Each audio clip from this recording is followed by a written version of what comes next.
Hello, it's Mike Rhyner of your Dark Companion here, wanting to thank you all for joining us on patreon.com throughout the year, or that portion of the year that we've been doing this.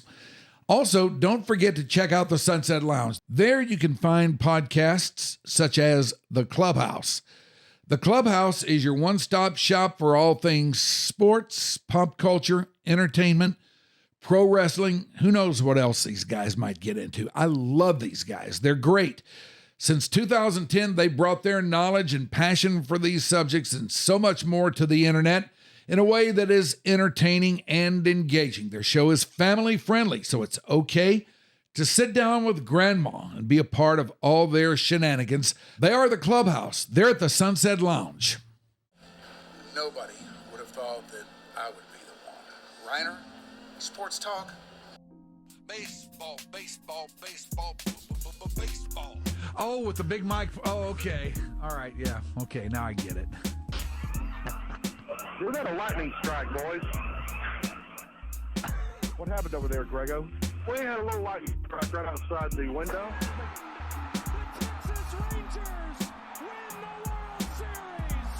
All right. Here's a tip for all these Americano League teams. Wait, you said tip. Yeah, tip. Okay. With a P. Keep jamming. The ticket, colon, nothing but a big Gen X jerk-off sake. This is a cool night or what? Although somebody would hear that and go, bullshit. I'm back, bitches.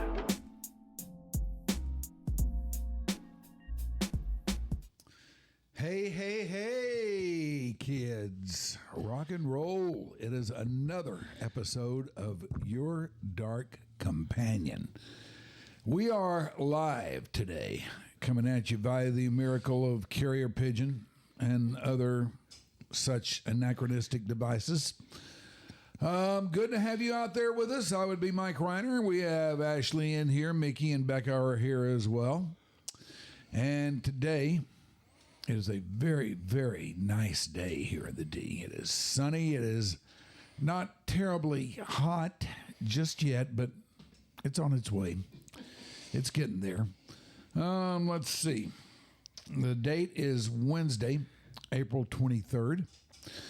And today, what we thought we would do is another get-together with one of our frequent participants here on YDC. Frequent because, number one, he's damn good. Number two, everybody loves him. Number three, and most important of all, we like him. And he's with us once again for, I believe, his third swim through here. Second? Second or third? Second, I think. Yeah. God, I thought we'd had you more than that. That's because I overstay my welcome wherever I go. You were on my show okay, first. Maybe that's what I'm thinking. Well, he is the great radio legend, Jody Dean. Thank you. And I will argue that not everyone loves me. I could probably come up with a list pretty quickly. So, but it's, well, these are not people that I know. They're not people that I want to know. It matters only that you're loved by the right people or something like that. So, Something like that. Yeah, right. How you doing, man? I'm doing well. How about yourself? Doing okay. It's been a while since we've had you in here. What's new in Jody world? Goodness. Whew. Lots of things.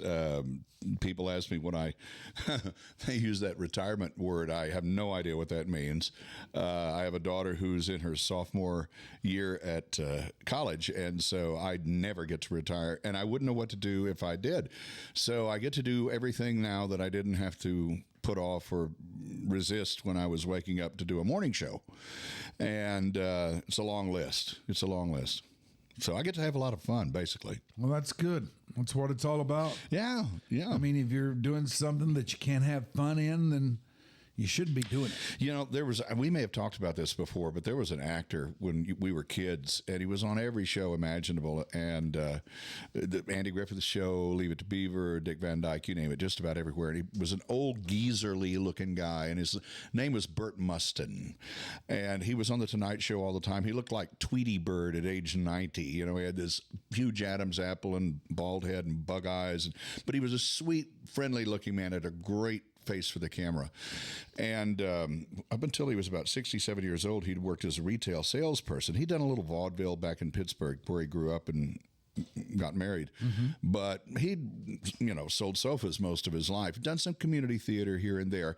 So he and his wife moved to Arizona after he retires, and he does a community play. And I think it was the director, William Wyler, who saw him there, or someone like that, I can't remember exactly, but said, you need to be on camera.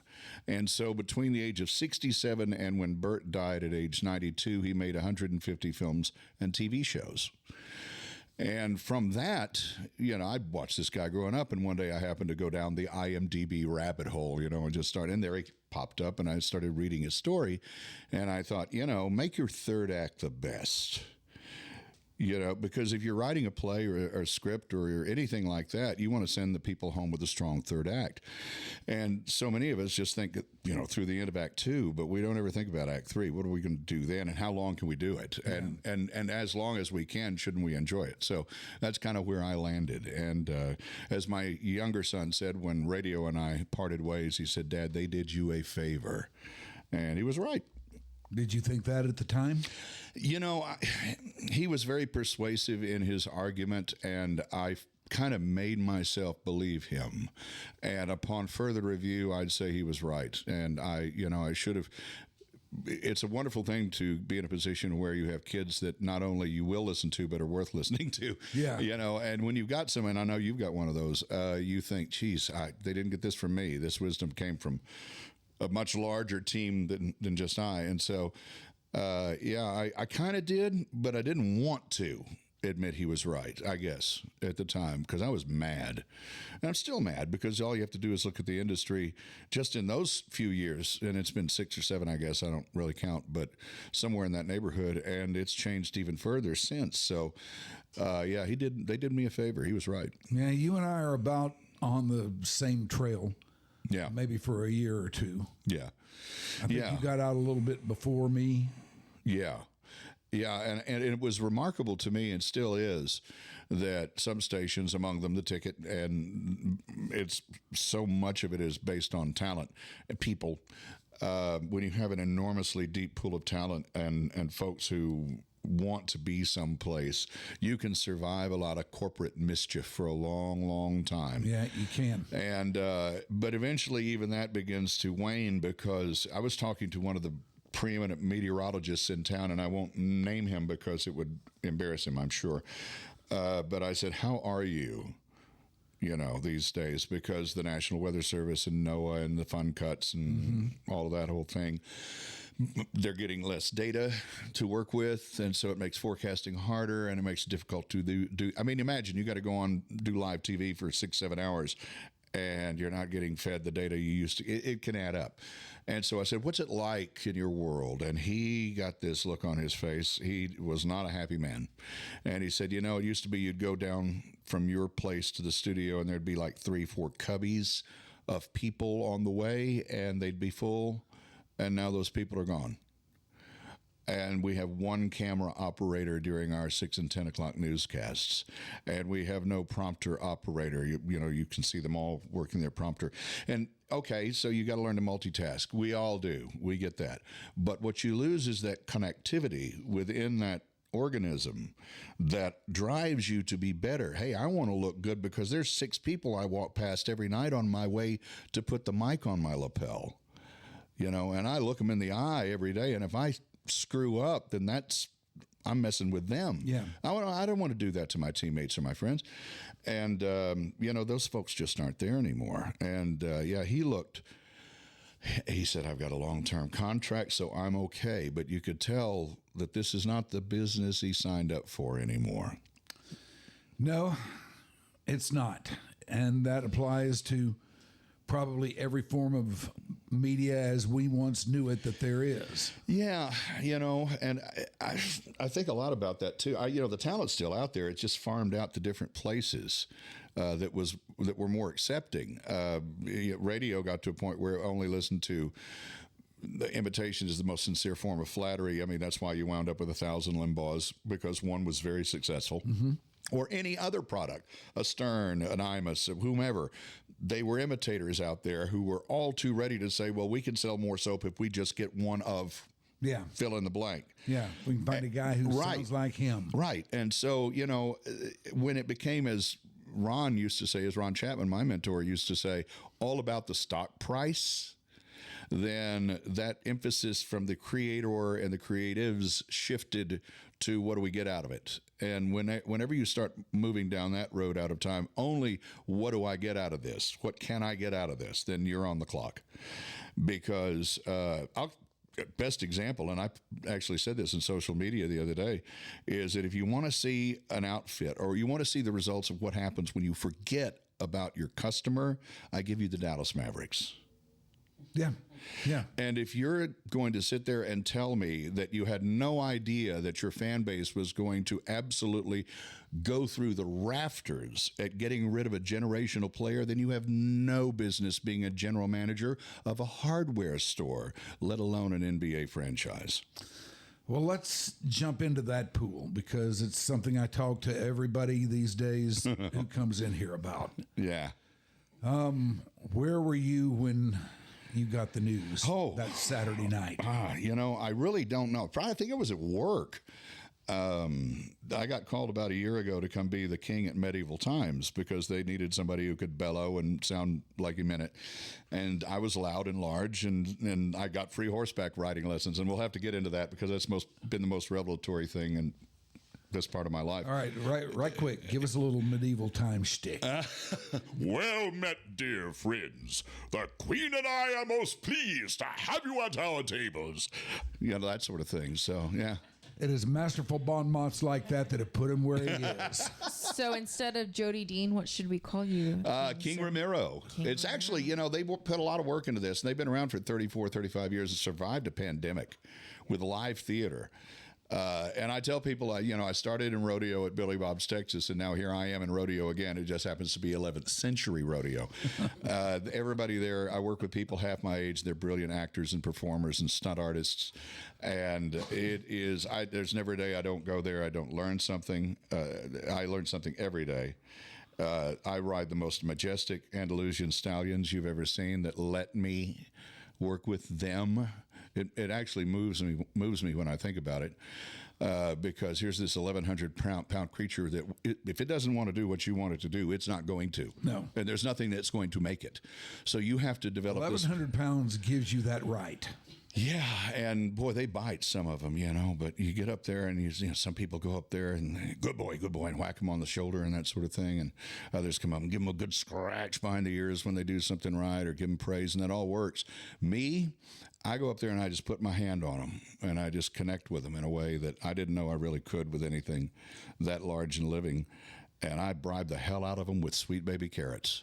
I mean, I am up there between shows as often as I can be. They love sweet baby carrots. But anyway, how many nights a week do you do that? Oh, I don't know. Whenever they need me, I'd see like 3-4 shows a week, something like that. And then I'm doing acting on the side, and just did a Western a couple of weeks ago down in Blanco, and had more fun than I know what to do with.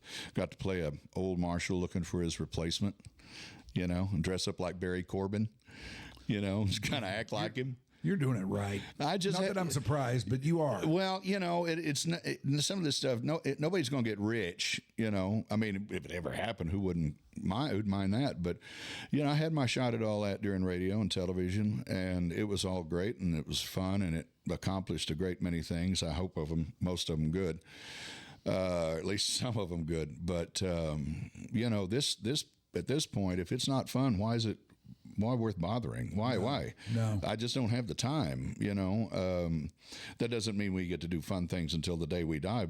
Far from it.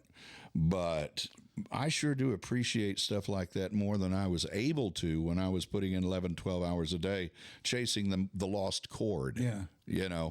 For somebody else's benefit, really. And at this stage of the game, if you've got something you want to do, there is absolutely no reason whatsoever why you should not seek that out. Well, dude, it's so funny you mentioned that. The way I got I actually had a method to the madness, because after I got out of radio, I was wounded and, that sort of thing. So I'm going to show them.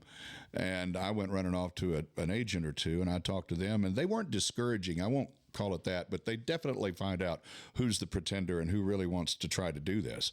And one of the messages I got early on was, well, we don't take new people just starting out. Now, I'd done a little walk-ons here and there and some theater stuff here and there, and it was okay. The last one I did was miserably bad. I was a complete failure, and I determined that last appearance on stage of mine was not going to be my theatrical epitaph, because I sucked so bad. It was I played Oscar Madison in Odd Couple, and you'd think, okay, that'd be easy. You could not imagine how badly and it's because I was trying to do a morning show at the same time, and then drive up to Greenville and do this show. And so I said, that is not going to be my epitaph in this business. So how do I get into it? And I called the agents, and they said, we don't take somebody new just starting out. And I said, no, I'm old just coming back. I was in Logan's Run. I did 8 Seconds and Pure Country and all this stuff when I was in my 20s and 30s, just walk-ons. But I knew what it was like to be on a film set and be around a camera. I said, okay, I'll tell you what. 2-3 years from now, I'll come back, and then I'll have a reel to show you. Then I'll have something that we can talk about. So I've set myself a goal of about 2 or 3 years, and I said, okay, how do I get into the movie business? And I thought about Harrison Ford, who got into it through his carpenter skills. So I started looking for openings to get into the mill where I could become a prop maker. And that's how I got into it. And so before long, I was doing backgrounds and walk-ons and that sort of thing. And more importantly, learning and walking through that world and seeing what people do. You know, the last time I'd been anywhere near a film set, it was still film. This is digital equipment now. Oh, yeah. You know, they got screens. They can watch the playback instantly. They've got, it's just amazing. The lighting techniques and the lutzes, the filters that you can use. You know, I'd never edited video till I got out of radio. I was scared of it, I think. I was good at audio. Really good at editing audio, but video was a challenge. And I learned things like, you know, Final Cut and DaVinci Pro. And the first thing I did was I called the editors at Channel 11 to an individual. And I said, I had no idea what you people do. And I was doing it for one 30-minute show a week on CBS 11. They were doing it for 6 newscasts a day. And I went, if I had known, I would have been, can I shine your shoes? Can I get you water? Would you like for me to go get you dinner or whatever? Because, you know, the skill of those people, and then learning to do it, and you appreciated it. And so that was an education. And then I, you know, just deciding to go in there and go in the back door or whatever it took, which was the same spirit that got me onto KVIL. I kept knocking until someone opened, and I figured, okay, it worked once. Why not try it again, you know? Yeah, that's what got me into it, too. I showed up ready to do anything for anyone at any time, day or night. I just wanted to be in. And you still have that passion for it. And that's the thing that's always shown forth, you know, whether it's the podcast or it was the Freak or the Ticket. You just had this. I bet there were periods of your life where if I'd asked you how much you made, you couldn't tell me. You wouldn't, I don't know. I don't do it for that. You know, then there were other periods where you had a kid to raise or a house to pay for, or those things, and then you have to know. But at heart, that was not why you got into it. No. You got into it because it sounded fun. Yeah, it sounded like it was fun. Yes. And maybe in the back of my mind somewhere, I was hoping that there's an end game in this thing that might be, you know, favorable for me. But that was not what drove me. No. And that's why you were good at it. That's why you were good at it. That's why you are good at it. And, you know, people can do it. You can be successful doing it for any reason. You can be successful doing it for money. You can do it for popularity. I mean, I was telling somebody the other day, somebody said, why did you become a DJ? And it was to meet girls. I mean, I had crushes on girls in elementary and junior high school. I had the most fantastic girlfriend in high school. Oh, she was fabulous, Debbie. God rest her soul. She married one of our other schoolmates, and I think they had 5 children. She passed away a few years ago. She was a lovely, lovely human being. If nothing else, showed me which fork to eat with. You know, I mean, just cultured this idiot.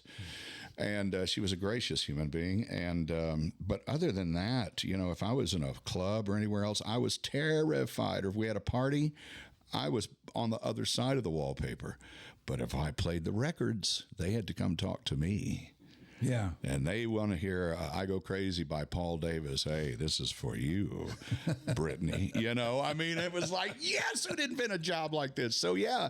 And I found out real quick that was true, you know. I mean, it was like, hey, Mr. DJ, won't you please play? And I love that job. And I love being the voice in the night. And I know that was part of it for you, that connection that you have coming out of that stick to somebody out there on their car radio or in the shower getting ready or in the waiting room in the hospital ER, you know, there's nothing. I mean, God has blessed the internet, whatever else, streaming, but that over the air, how did that work even? Who thought of this kind of atmosphere that you got with the smell of tape and transmitters? Man, for me, it was magic then, and it still is. Yeah, I know. You know? That scene in American Graffiti where Richard Dreyfuss goes out to request a song to try to meet Suzanne Summers, and he meets the real Wolfman Jack. And he gets out of his car, and he looks up in that tower, goes way up into the dark. That's what it did it. And I wanted to be the voice coming out of the dark. That's what did it. And I know it did for you. And I can point to people in this business still who got into it for that very reason and none other. Yeah. And I can also point to a lot of people in this business who got into it just because they were good at it. Yeah. They were good at it, and they totally discount any sort of magic effect it may have or any sort of any sort of ethereal meaning that it may have. The Nico Harrison approach. Yeah. And that's what it is, man. Yeah. It's like, you know, it's when ranch style beans were made in Fort Worth, right there off the South Freeway. That had a whole different thing than when it was purchased by a hedge fund and manufactured someplace else. And, you know, we can get into all that, but it changes stuff. And I don't know that we're really even conscious of it. You know, what's that line from Gangs of New York? The world turns, but we don't feel it turning. Yeah. And our priorities shift. And it's to be understood that, okay, that's human nature. If this kind of format or this kind of programming is going to make a fortune, well, then there are going to be 1,000 imitators coming after it because they want to make a little bit, they want to get to the gold rush too. But if you try to perpetuate your industry on that long term, it'll burn out just the same as 1849 did. You know, it'll pass. And I think, you know, but it will also evolve into other things. That talent is still out there just seeking a place to express itself. That's what's exciting to me is, you know, when I get to work with these kids at Medieval Times, my God, are they smart. And they teach me to edit in ways, and they teach me, you know, here I am coming out of radio. We think of voiceover work, you know, where you just read something. Mm-hmm. Okay. Boy, that was everybody's goal once upon a time. But there's so many different layers to it. There's voice acting where you actually go in and overdub the anime and manga that's coming out of Asia that needs to, you know, be in the English language, and that requires it's like looping dialogue. You have to precisely know the directions and be able to articulate those to match the script that's been translated from which language into, you know, it's really complex stuff. And then there's oh my gosh, there are levels to it. You start thinking, and then what's really funny is that you see patterns after a while if you've done that, and I've done a little of it, and there's ebb and flow. You know, at the start of Yellowstone, no, at the start of 1883, of course, everybody, can you do a Sam Elliott? You know, right? Yeah. And now the new one, the one that everybody is thinking is, can you do Ralph Ineson? And Ralph Ineson is the guy who plays Galactus in the new Fantastic Four film. He was in Game of Thrones. He was in The Green Knight, which if you've never seen The Green Knight, you need to see The Green Knight. It's one of those great romantic medieval Sir Arthur kind of things, you know, and he's not only have I never seen that, this is not a name I know. Oh, he's got a voice like this. Oh, he's one of those guys. Yes, you know, who of mind and wild of heart may take this sword upon thy hand. That sort of thing, you know. And when he reads, Jody, you be like me as much as you possibly can. You know, the fun thing about having these kind of abilities is that, you know, we've all got skills, right? I mean, and some people can bake, right? And some people can paint, and some people can do this. The tapes we send our grandkids, you know, want to hear somebody read "'Twas the Night Before Christmas"? Oh, let me at it, you know. So there are ways we never ever thought we'd be able to employ this stuff, and it turns out it doesn't even need to make money. Crazy. I know. Is it hard to edit digitally? No. Oh my God, no. Oh no. In fact, Because you know, you mentioned editing, and this. yeah. Stop. Keep telling him it's really hard because I do that. Well, no, And it really this got me on a bender. it depends Because on I can edit audio tape yeah. like a son of a bitch, man. I mean, I'm really good at it. I'm really good with understanding speech patterns and timing, and I can make an edit, and you would have no idea. You'd know. I could take the consonant out of shit, and you'd never know it was Yeah. missing. You know, and I was very proud of that, and I could do it with a razor blade and and splicing tape. What I mean by it's not hard is that technology makes it incredibly easy, but you cannot teach that timing. And I love exploring other people's timing when they take an edit. Yeah. And I want to say, why'd you take it there? Why'd you punch out there? Because to me, it's fascinating because that's where the really interpretive part of this all happens. I think we've all seen the opening of The Big Lebowski probably a million times. And that last scene where he's sitting before they begin the opening titles, he's sitting on the toilet. They've just tried to, where's the money, Lebowski? Where is it, shithead? It's down there. Let me have another look, right? And so they turn to go, and they realize they've got the wrong Lebowski. And the camera cuts back to Jeff Bridges as he's sitting on the toilet, and he's just kind of, right? And you hear that Bob Dylan song, A Man Like Me, kick off, Woman Like You, which, by the way, is the coolest song. If you really listen to the lyrics, those of us of a certain age go, yep, it's everything that you need to know is in that. Dylan did it again. So if you hear that moment, they open that with a and they begin with that, right? And they cut to darkness between Jeff and the start of the opening title in the space between that first kick in the first notes. Yeah. And you could take it different ways. You could go straight to the titles there. But what they did is they let that little tiny, here it comes, breathe, bam, there are the titles. Yeah. A work in progress production, a Coen Brothers film and that sort of thing. And then you see the tumbleweed rolling across. But it's that one little extra. They do the same thing later on in the film where the guy's mashing in the dude's car's windshield with the crowbar. I kill your car. Bam, bam, bam, boom, boom, boom, boom, boom, boom, boom, boom. Santana, right? Yep. Bam, right there. But they go to black before they go to the shot of the dude, Donnie, and Walter riding in the car, eating in and out. Makes a difference, man. That's the hard part. That's the hard part in editing. I think you can teach it, but you have to have an understanding of how human emotions register, and that's the hard part. Da Vinci can make it super easy. You can make day for night. Remember when you used to you put a blue lens over the camera to make it look like the vampire movie was in the you shot it at 12 noon. Now you can do that with a click of a filter, and it's like there it is.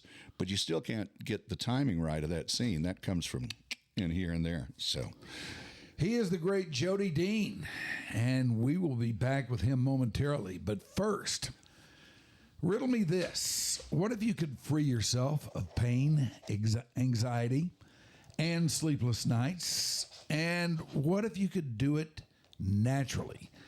CBD House of Healing. These people right here, a woman-owned CBD boutique, they would like to help. They can help. They carry only products from their lab made to meet the highest quality and purity standards. Their owner, who's also an RN, emphasizes building trusted relationships through education. They're not going to take you in there and just listen to what you have to say and then reach down under the counter and hand you something and send you on their way. No, they want to give you the knowledge to care for yourself. That's their ultimate goal. Find your relief from aches and pains, the emotional stress and drain, and sleep again. How about that? They are the CBD House of Healing. CBDDallas.com is where you can find them. They're at 8550 Plano Road, Suite 101 in Dallas. Begin your healing at the House of Healing. Thank you, House of Healing. All right, Jody Dean is our guest today, the great Jody Dean. The biblical definition of great swings both ways. Yeah, I thought I'd just leave you hanging. Yeah, yeah. Sometimes it means good, and then other times not so much. So it's a little bit like being called legendary. Like for what? What did I do? So it was funny. I was at a funeral not too long ago, and it was really one of those that we wish we all could have. Billy Bob Harris. And Billy Bob had a colorful life. I mean, oh my word. And the preacher even referenced it when he got up. And, this was a guy who never met a party he didn't like. And there was 2,000 people filled this church sanctuary, and everybody left with a smile. Gatlin Brothers got up and sang, and this is a guy, if you remember the movie North Dallas 40, when they're at the party at the beginning of the film, and Bo Svensson is talking to some guy who's running the party and rips his jacket off and wads it up behind his head, showing him what we're going to do to the team next week, right? That character that's hosting that party is supposed to be Billy Bob Harris. That's Billy Bob, because he did that. He hosted all these wild parties, crazy parties with Don Meredith and Craig Morton and all these cowboys of that era, back before the press. Yeah. Back when the press had a tacit agreement not to talk too much. Right. And, he was part of all of that. He had a tree planted in his bathroom tub. I don't remember why exactly, but these parties would go on for like 2 or 3 days, and he'd call up Willie in the middle of the night. Hey, Willie, could you sing a song? And he'd sing a song. Willie'd sing on the phone. He was one of those dudes, crazy man. And Never met him, but the stories are legendary, just like this. They're legendary, and they're multitudinous, to say the least. Ron Chapman used to say if you needed $20,000 by sunset, Billy Bob could get it for you. He went to prison for a while for insider trading. He didn't know he did anything wrong. He was a guy from Groover, Texas. He said, I'm just going to share with my friends, But he was just a force of nature. Everybody who knew him liked him.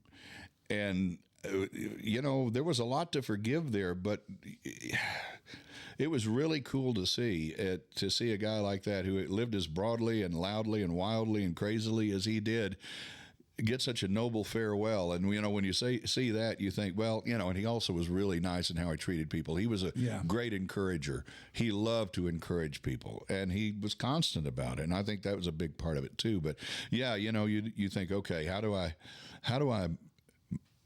do I make people come not to see me off rather than to make sure the box is nailed shut, Yeah. and I don't know that you can plan. You just got to be you. And he was. Yeah, you just got to be you and hope that that's the way it works out. Yeah, and it did. It was a noble farewell, a fun farewell. I think people probably still out there in the parking lot talking about him sharing stories, but I think we'd all kind of like one like that. I think we would. All right, let me veer you off into the sports page for just a second here, because this is something that I've been involved in multitudinous discussions about. What is bigger in the scope of sports history here in our fair burg? What is bigger? What is more impactful? What has had the longer, or what will have the longer lasting effect? The Luka trade or Jimmy firing Jerry? Boy, that's a really interesting question. Now, the knee jerk is, it's Jimmy firing Jerry because it's the Cowboys, with no question, unquestionably, in the minds of a lot of people. I would beg to differ. I've seen people really, really tore up over this, bummed, sad, and I don't know that either one of those guys had been around here long enough at that time for it to have that kind of traumatic effect as this. I don't know that I've ever seen anything affect sports Dallas-Fort Worth. The hell? I don't think I've ever seen anything affect sports Dallas-Fort Worth like this has. Yeah. Yeah. Only on your dark companion, folks. Yeah. In fact, somebody passed out just at the thought here a moment ago. You could hear him hit the floor. Swooned at the thought of, as I nearly did. I don't remember where I was. I think I was at work that night. I think we were talking down that road a few minutes ago. But, you know, okay, let me think about this question from two different points of view. Number one, I don't know. People forget that when Jerry came to town, there were polls out there of fans that wanted Tom Landry gone. Yes. You know, there was a minority owner who owned part of the Cowboys named Ed Smith, who was openly calling Landry senile. Yeah. I think there were a lot of people who were saying, okay, you know, it might not be best. We'd love to see him, but okay. I don't know any 10-year-old hearts that were broken when Tom Landry was let go. Whether it was right, whether it was wrong, whether Bum Bright's the bad guy, Jerry Jones did the right thing going down to fire him in person, whatever you think, doesn't matter.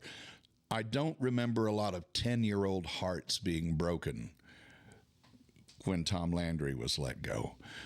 If you'd like to go talk to the 10-year-old who lives across the street from me about the Luka trade, he will probably use more swear words than I do. Those are generational fans. We didn't just lose a generational player. They lost generational fans. There are 10-year-olds out there that will never forgive that team. Win another championship, who cares? They've moved on. Having said that, you know and I know that absent of Jerry Jones, sports success can change so fast now. You know, the Rangers win the World Series one year, and the next year they are just not very good. They had a bad year. It happens, you know. It goes the other way, too. I mean, we could all be shocked. I have nothing against guys like Anthony Daniels. Kyrie Irving has made me a fan. I was a huge skeptic of his presence. I thought, oh, my God, what have we got here? And it turns out he's a guy I'd like my kids to meet, you know? I mean... Yeah, I thought they'd let poison in the room. Yeah, and he grew up, I think. Yeah, I think. Just right before our very eyes. Yeah. The guy didn't make a wrong move while he was here. Everything he said was thoughtful. And became the voice of wisdom in the room. It made sense. Yeah. Yeah. So it can change real fast, and I'd love to see those guys have success. I mean, who doesn't like Derek Lively? I mean, he's a fun guy. He's a really good player.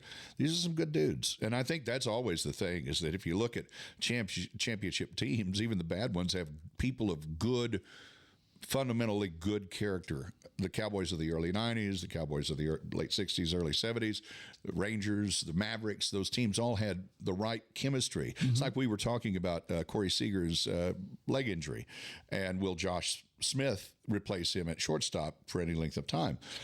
You have to have people on a team that you want to root for. Yeah. And the Mavericks have a lot of those below the general manager's office. I would like to know if Patrick Dumont thinks in any way he's helped the argument for a new arena or gambling in the state of Texas, casino gambling. Does he think he's won over more voters? I can't imagine, but I also can't get into his mind. Well, and we were talking about marketing because my daughter's interested. It's been our business most of our lives, and your daughter's as well. She does it. I mean, do you tell the world or let's rephrase that, do you tell all the potential voters that you can be trusted with casino gambling when you don't even know how important the best player on your team is to your fan base? No, you can't. You can't. Oh, by the way, how much emotion is stirred by the phrase destination resort? These are people who don't know the territory. They may be good people. They may be bad. I mean, I've never met Miriam Adelson. I've never met Patrick Dumont. They may be great people, but they don't know the territory. They don't seem to understand. Extending from the conversation we were having just a minute ago, is that we're not up against the intellectual argument about whether it would be good for the economy because it would stimulate destination tourism or destination resort, whatever. You're up against the First Baptist Church of Marble Falls, Texas. And to them, this isn't an economic issue. It is a moral issue. Yeah.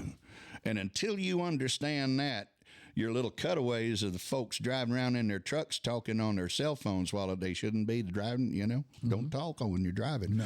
I think destination resorts, people of Texas deserve to vote on it. That's about as sterile an approach, and it won't work. in an emotional argument. It just won't. And these are the people that are running the Mavericks. Well, one other thing they know about is overloading the airwaves with advertisements. And if you watched basketball last weekend, every single break led with destination resorts. And then there was destination resorts in the middle, destination resorts at the end. The only thing I'm more sick of than that stuff is seeing Laney sing for whatever. I got so tired of Ford Truck Month, I could not stand it. And I would like to ask these people, do you understand the concept of burn? You and me, music radio, and we remember the days when you could play a hit song too much, and you burn it. And so, they don't seem to teach that anymore. That's the funny thing about if you are in the marketing business, if you are in the messaging business, you can take these old concepts that still work, use them. They'll think you're a freaking Jedi. Holy cow, where'd you get that? That was like when I went to the carpenter's mill. I knew how to square something. I knew how to drive a nail, work a saw, but I didn't know what I didn't know. Yeah. I didn't know some of this stuff had names. That tool's got a name. I had no idea. So it's once you realize, ooh, there's stuff I don't know what I don't know. Yes. Then you can be effective. But if you walk in there like Nico or a half a dozen other these examples that I could cite off the top of my head, New Coke, a solution no one was asking for. No one was asking for a solution to the Luca problem. No. I mean, if we had a problem, most of us didn't even know it. Okay, he likes to smoke a hookah or whatever. Oh, great. The line forms to the left of those NBA guys who do that and worse. Would you like for me to introduce you to players who have problems that are much worse? Yes. Have a beer with him. For God's sake. You may like it. You want to solve your problem with your player who has a beer every once in a while? Go have a beer with him. No one wants to go have a beer with their dad. He'll quit drinking. I mean, good grief. Oh, my God, the general manager wants to go out with me for another beer tonight. Honey, I'm coming home. I'll watch the kid. You go to sleep early. They didn't think that through. No, there's so much that they haven't. Oh, boy. And I don't know that I've ever seen a greater public relations fiasco at any level, let alone at the local level. I don't know how this thing bounces back from it. I mean, I think this thing has been shaken to its very foundation. And I think in his heart of hearts, Mark Cuban feels horrible. I think he trusted people. He trusted the wrong people. I think he trusted the wrong people. He wanted to believe they would not do this or that anyone would. Who would ever imagine that anyone would do this? I don't think it ever crossed his mind. No, it couldn't have. It couldn't. And they waited until he was out of the building and do it. That's the biggest asset of the organization that they. I said this the other day, and you'll get it. Some people here won't, but I don't think Lisa LeMaster could save these folks. Lisa LeMaster was the PR genius who was brought in, among other things, to save Jerry Jones from himself when he was talking about counting socks and jocks. Yes, that's right. And she said, Jerry, listen to your lawyer. Shut up. And he did. And she got him under control. And for a long time, he worked with her, and it improved under that, under her direction for that span. But I don't think she works with him anymore, judging from what I hear from Jerry. But I think Juan Gonzalez worked with her for a while, too. Juan was having trouble making himself relatable to the market, and Lisa got involved in that. She's so good. But I don't think she could. What would you do? Where would you start? I don't know. That's the thing. I think if you're Patrick Dumont, you have to stand up and say, this is on us. We blew this, and it's time we admit it. And we've just been avoiding the question for a long, long time. We know we broke a lot of hearts, and it's going to take time for us to earn that back. And I will take full responsibility because I am the governor or whatever. You've got to go out there and you have got to own it. You can't. You got to fall on the sword, man. You can't do the, Well, we believe defense wins championships, and we're going to hang our hat on that. That is not going to. Being defensive doesn't win championships either, Nico. It just enough. It's all been said, and I don't know if it's going to change. I don't know. Man, I don't either. Yeah. I don't know how it gets fixed. I don't know how they get back all the fans that they've alienated with things intact the way they are right now. Oof. Yeah. Listen, if they'd have traded Bob Lilly when I was, 1969 or 1970, I don't know that I could have ever pulled for the Cowboys again. I mean, Mr. Cowboy was everything. He went to TCU. He was from West Texas, Throckmorton kid, Olney. He was everything that another kid in Fort Worth who played line wanted to be. And then he was, if he was gone, say it ain't so, Joe. Yeah. Well, that sounds incredibly far-fetched. Just like the idea of trading Lucas sounded incredibly far-fetched. It's funny you mentioned that because I don't know if you saw this or not, but with the draft coming up, there was a ESPN column from one of their draft insiders about all the scuttlebutt about the different players. And one bit of scuttlebutt was about Shedeur Sanders. And not all of it was positive. And some of it was very negative. One of the things that was said by this anonymous coach, of course, was that he was very entitled. We didn't have a good interview. But it was really not the things you want said about you 2 days before the NFL draft. And it dawned on me, you couldn't say that if you were a stock analyst or a commentator a day before an IPO. You couldn't crater the value of that stock, right? You can, if you're a critic, give a restaurant a bad review so long as it is factual. If you use any misinformation or in any way make up anything about that restaurant, you're on the hook for disparagement or libel.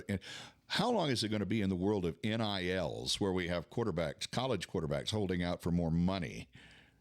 How long is it going to be before somebody who feels like their draft position sank because of an anonymous comment amplified by a draft expert on ESPN goes looking for a tort lawyer? Yeah. I don't say they'll win. I'm not saying they're going to win. But someone's going to do it. And it might just be, if you're talking about my son and I'm Deion Sanders, hello, it could be, but it'll happen. And sooner or later, somebody will win. And you know what? Here's the other half of that. And I remember when the Texas beef industry sued Oprah in Amarillo for criticizing beef, right? And they lost. The jury ruled unanimously against the Beef Council. Oprah won. I got into this argument today, and somebody said, well, this has been well established. And I said, but the times have changed. The media has changed. Our emphasis and what we look for and how we source things, and whether we go with one or two undisclosed sources or three unconfirmed, whatever, that whole formula, right? All that stuff has changed because the speed and the breadth and the reach and all these other things have been exponentially magnified compared to where we were the other day, 15 years ago when we had a 5 o'clock deadline. Yeah. Or a 6 o'clock. Now it's just get it out and worry about whether or not it's right later. And whatever effect it may have. Yeah. And so now if a guy goes from 5th or 6th in the draft and drops out of the first round or something like that, because, now I know they all have their plans in place. I know they already have their boards. I know they have all of that. But, okay, assume that to be true. Now we're talking about endorsement money, sponsors, people who might, I heard somebody say, well, if you're a player in this era where you have been taught from the day you were able to carry a ball to have expectations, and somebody is dissing you and you feel like your value dropped, you'd be talking to a lawyer. It's going to happen. That's the genie we've let out of the bottle. Who do they go after? Do they go after the league? Well, here's the other half of that. You and I know what corporate media lawyers are like, and there is no more risk-averse species on the planet. It's funny. We did this promotion years ago for it was Professional Secretaries Day, and I think it's Administrative Assistants Day. But back then it was Professional Secretaries Day, and we had listeners write the station and nominate their most offending bit of office furniture, coffee maker, copier, toilet, whatever it was. And based on the essay, we chose 5 winners and took them up on top of a 15-story building, mic'd the target zone, and let them drop their favorite or least favorite office equipment off the building. And, it was a Letterman bit. And we did it on the radio at KVIL. Mm-hmm. I wrote the indemnification disclaimer that they all signed before we strapped them to a safety harness. I wrote it, not legal. We didn't have legal. We just did it. And, it's like, sign this and promise not to sue us. Worry about it later. Oh, my God. I couldn't forget that. You couldn't even begin to pull something like that off now because the corporate lawyers would have an absolute wall-eyed fit. It would never even get out of the out of the office, outside the four walls. Never. We could have had people falling off a 15-story building. Jody wrote the disclaimer.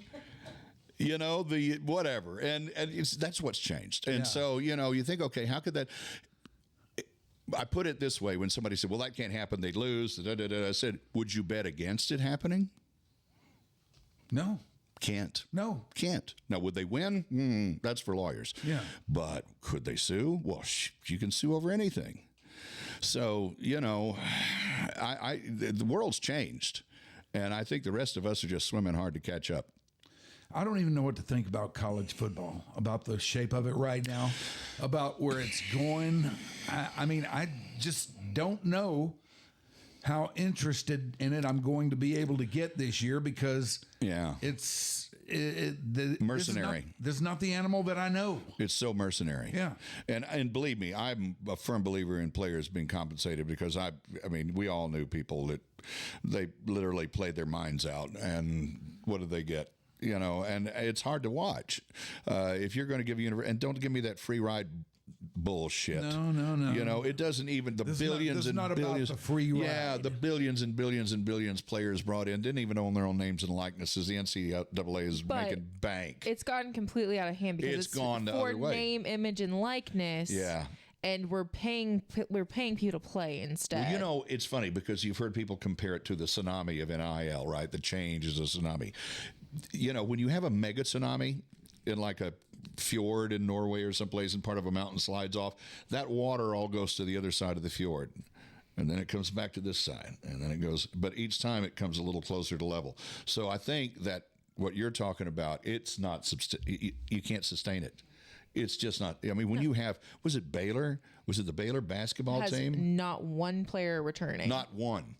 The entire Baylor basketball team is either going to the NBA or is transferred out of Baylor. The whole team. Read me the Baylor school motto and see how that fits. Also you think about it too, though, with that kid from Tennessee who wanted more money. That's not what this is about. It's for marketing purposes only. It's not, do your boosters have more money than my boosters? But that's what it's turned into. Yeah. Exactly. That theoretically may not be what it's about, but boy, it didn't take long to get to where it is. In practice, that's exactly what's happened. And you have 17, 18, 19-year-old kids who have scores of advisors who are telling them, well, you need to do this, you need to do this, because they all have an interest, right, in more money. But you're right. I don't see how it continues. It can't. No. It'll collapse before. And here's how I solve the problem. I'll go watch a Little League game. That's about all you can do, or a high school game, and that's barely that. NIL's already in high school. So. I played college soccer, and for me personally, one, a lot of those players were already getting paid. Period. Sorry about it. Like, they were getting paid, and you come out of school nowadays with a $350,000 education that you didn't take advantage of while you were there. That's your own fault. That is. And so for me, it's just, I don't agree with it. I don't like NIL. I don't think they should get paid to play. Sam Ellinger and I can have a conversation all day about it. Little dipshit he is. A bit of one, isn't he? Just a tid. But for me, NIL, it's gone off the rails. The TCU basketball team all went to Vegas one weekend, and then another time went to Europe for a shopping trip. On a private plane. I went to Europe for a shopping trip. Not even to play, to go shopping. Mercy. And there's Sonny Dykes out there the other day talking about the new facilities and everything they're building. I'm sorry.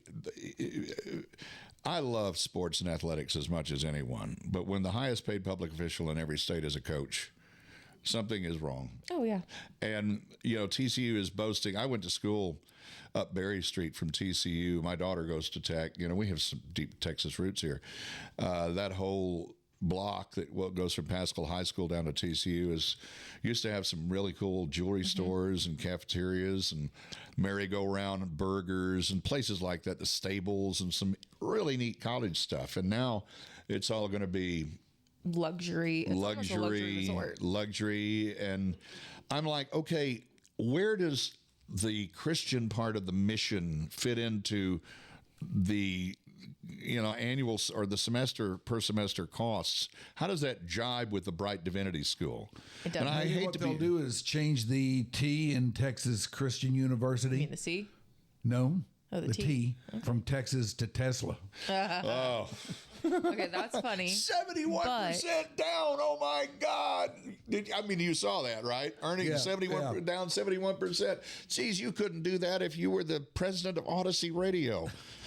I mean, by the way, I don't know. You might could. did you see who owns that now? No, who? You didn't? Oh. It's one of my favorite broadcast stories of the last year. The shakeups have begun, though I don't know I can connect them. If you walked into a situation where a radio company had gone from $17 a share to 17 cents a share and been delisted by the New York Stock Exchange, would you buy that company? Because if you do, you take on all that company's liabilities, and that comes with a price that you may not be prepared to pay. However, if you buy that company's debt, then you still own the company. You control it for sure, but Yeah. you own their debt. The company still has its own problems.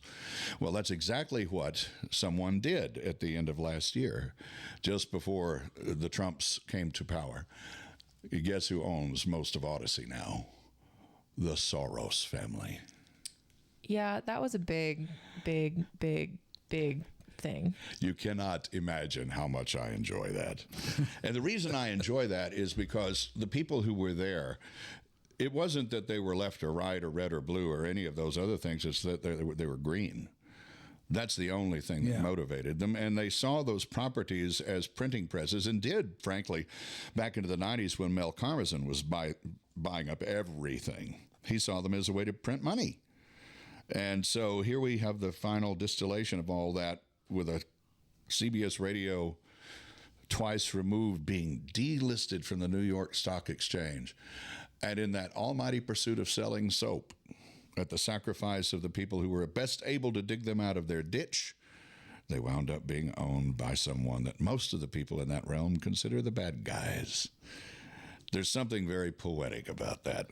And I think we'll take it in a different direction, much different direction. In an odd sort of way, it does come a really weird full circle. Yeah. And Alex Soros, they called him the Roman of the Soros family with a reference to Succession, that he reminds them of Ronan Roy. Oh, yeah. Yeah, because he's that same sort of personality, but he's brilliant, apparently. But, here's the thing. Yeah, but he's not serious people. Well, he's not serious people, but boy, if you had somebody who understood that the only way this Frankenstein's monster around us can be stopped is to be unmade, then all of a sudden maybe 200 radio properties and their platforms becomes useful. So hopefully he'll think on that. I would think so. He didn't get where he is yes, he did actually. Well, he didn't stay where he is by you have to have some smarts. Yeah. And apparently he does. So, I think that there's room for those folks that we used to work with. They're still out there. We talked about it. They're 15, 16, 20 years old. They understand edit points in ways that, I try to grasp the speed of consumption on TikTok. I try to grasp the fact that my daughter is taught actively in college to use AI by her professors. Here I am just trying to grasp TikTok. Yeah, I know. I mean, can you imagine when we were, of course, I don't think anybody ever said, don't go home and look in the dictionary or the encyclopedia. But I can remember my mom and grandmother were teachers. If they thought for a minute that I wasn't actually writing what's on my essay, if they thought that a machine had done it for me somehow. And I have to, reconcile that with the idea that, well, it's your name is on it. It still makes you the managing editor. You turn this in, you put your name on it. It's you, whether a machine helped or not. So you better know what. And the other thing about AI that's funny to me is the more you rent something through it, the faster it loses the plot. Am I right? Yes. Isn't that funny? Yeah, no. I will say this though, it does do some really cool stuff. I use AI for a lot of things. Oh, because it helps. I don't think it's going to take away from like their creativity. Well, of here's people. the thing: we still have vinyl records. Yeah, there's always going to be that thirst for the handcrafted, artisanal, approach. People like the feel and the vibe of putting the record on the turntable. Right. But here, if I can create a movie, let's say I've got an Arctic landscape and I want to shoot that, but I don't have the money for a location, but I do have a 3D printer, then I can create a little Arctic landscape and use some powdered sugar and use my iPhone 16, which has the cinematic function, which these people are doing now. You know, I remember I don't know how much it cost you to set up your studio, but it took me 15, 20 years ago, it would have been $50,000. It took 3 trips to Guitar Center and maybe 500. Yeah. You know, it's insane. So it makes it more accessible. I think that's the fun part. But the AI, I mean, as a songwriting tool, the funny thing is when you try to do a parody song, though, or a song of our time using AI, there's a fundamental lack of connection between that piece and the listener. And I think it has to do with authenticity. I asked myself the other day, why are there no protest songs like we saw in the 60s? There's several reasons for that now. And I think one reason is because those record labels then were run by dreamers and idealists. Yes. And now they're owned by corporations. Right. And they don't want to. I just saw 60 Minutes executive producer left, and the accusation is that Shari Redstone was counting the number of unfavorable stories 60 Minutes was running, so he said bye. You know, you start going down all these little rabbit holes about where this is taking us. I know this. I get caught up in this. I do think that the talent is out there that still has the right priorities or wants to, and I think those dreamers and visionaries are on Spotify, on Instagram. That's where those protest songs are. See? You know? The thing about it is now people like that have somewhere to go. Yes. Back in the day when that is very true. Were around, there was only one place. Yeah, there was only one place. Yeah.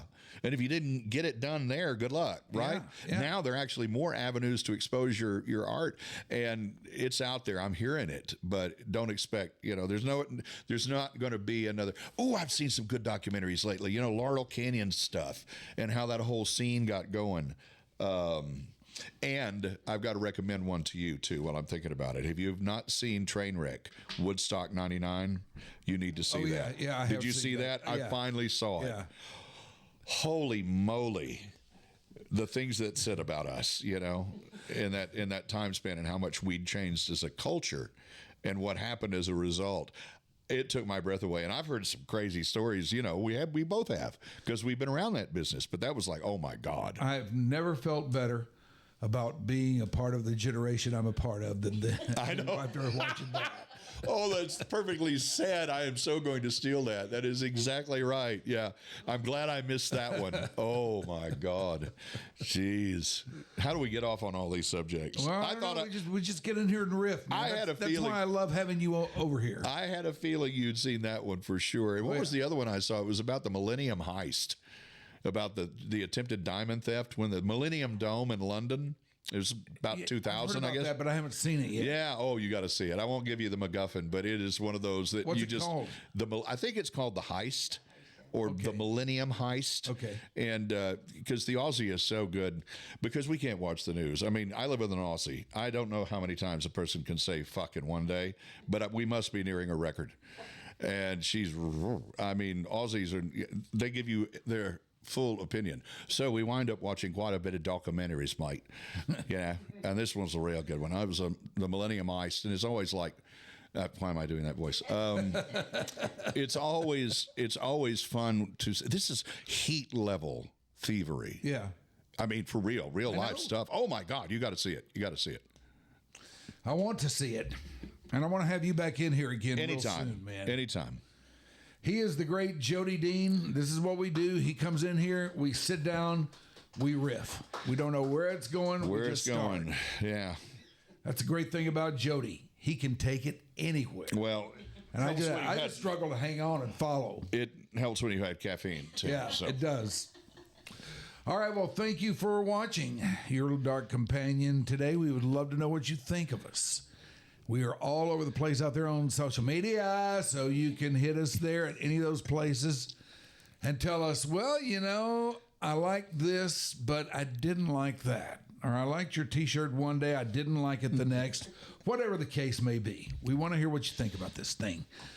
So you go do that. Set yourself about that task for today, and we'll be back. I don't know, who knows when, but very, very soon. You never know when we're coming back. You just know we're coming back. We're kind of like that, a stray dog like that. So till next time, bye.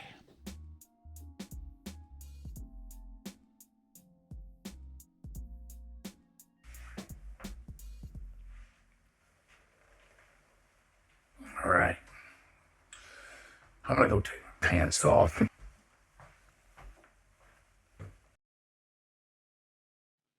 Your Dark Companion is a Stolen Water Media presentation.